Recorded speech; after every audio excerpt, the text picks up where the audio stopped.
Bonjour à toutes et à tous, me voici de retour parmi vous. Aujourd'hui, je vais vous parler de l'hypnose. Pour beaucoup d'entre vous, l'hypnose, c'est du spectacle. C'est fait pour dormir. Mais en fait, l'hypnose thérapeutique que je pratique, c'est autre chose. En fait, c'est une ouverture vers soi-même. Pour comprendre l'hypnose, il faut que je vous explique les différents états de conscience. Il y en a trois. L'état de réveil contrôlé par le conscient, qui permet d'analyser, de raisonner et de créer les pensées. Il est très rationnel. L'état de conscience modifié, contrôlé par l'inconscient, qui permet d'être en hypnose. Il est irrationnel, fonctionne avec des émotions, avec l'imaginaire et les symboles. Il est plus à même d'apporter des changements profonds. Et puis, il y a l'état de sommeil, qui lui est contrôlé par l'inconscient. Lorsque vous allez vous coucher, vous passez par ces trois états. Sachez que l'hypnose est un phénomène naturel, accessible à tous, qui nous place dans un état de conscience modifié entre éveil et sommeil, un sommeil paradoxal. Cet état, vous le connaissez. Je vais vous donner quelques exemples. Imaginez, vous regardez dans le vide, alors que quelqu'un vous parle et vous ne l'entendez pas. Vous conduisez et vous demandez d'un coup comment vous êtes arrivé là. Vous regardez un paysage défiler et vous partez ailleurs ou vous déconnectez tout en étant là physiquement. Notre cerveau a besoin de pauses plusieurs fois dans la journée pour se régénérer. C'est pour cela qu'il se met en état d'hypnose. Ce sont des moments où les pensées ralentissent.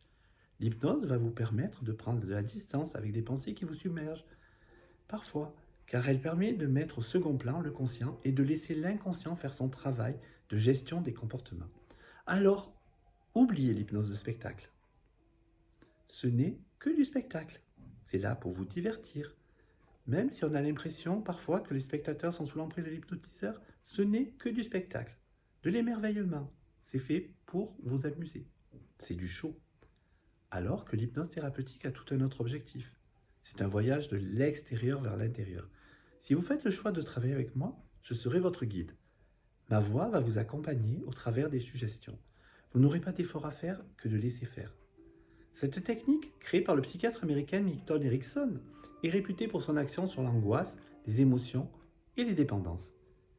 Vous devez savoir que je ne vous donnerai aucun ordre. Au contraire, j'ai besoin que vous preniez une place active dans la séance, que vous formuliez votre objectif précisément. La mise en place du changement vient de l'accompagnement lui-même. Lorsque vous serez sous l'hypnose, vous ne perdez pas complètement le contrôle de vos comportements. Vous restez conscient de votre identité et de votre vécu. Personne ne peut vous demander de faire quelque chose qui serait contraire à vos règles morales, à votre propre volonté. Sachez que si vous vous sentez mal à l'aise, vous allez pouvoir sortir de l'état hypnotique de la même manière que vous êtes rentré par votre propre volonté. Avec l'hypnose, la personne entre immédiatement dans une expérience intérieure de confiance qui va lui permettre d'accepter ce qui était jusque-là inacceptable. Je vous donne un exemple. Imaginez une personne déprimée depuis des années et qui éprouve pendant un quart d'heure, une demi-heure, une sensation de bonheur et de tranquillité intérieure. Bien sûr, elle n'est pas guérie, mais elle a la preuve que quelque chose en elle peut changer et qu'elle a les ressources, les capacités pour le faire.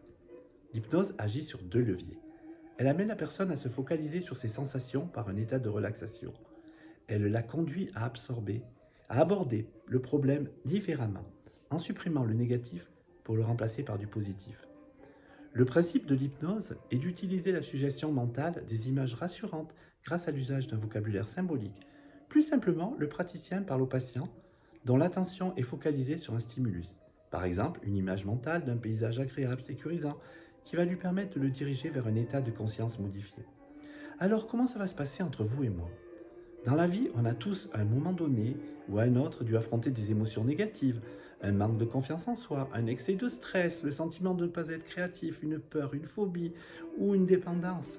Cela vous empêche d'atteindre l'objectif que vous vous êtes fixé, de mener le projet à bien et parfois simplement d'être bien.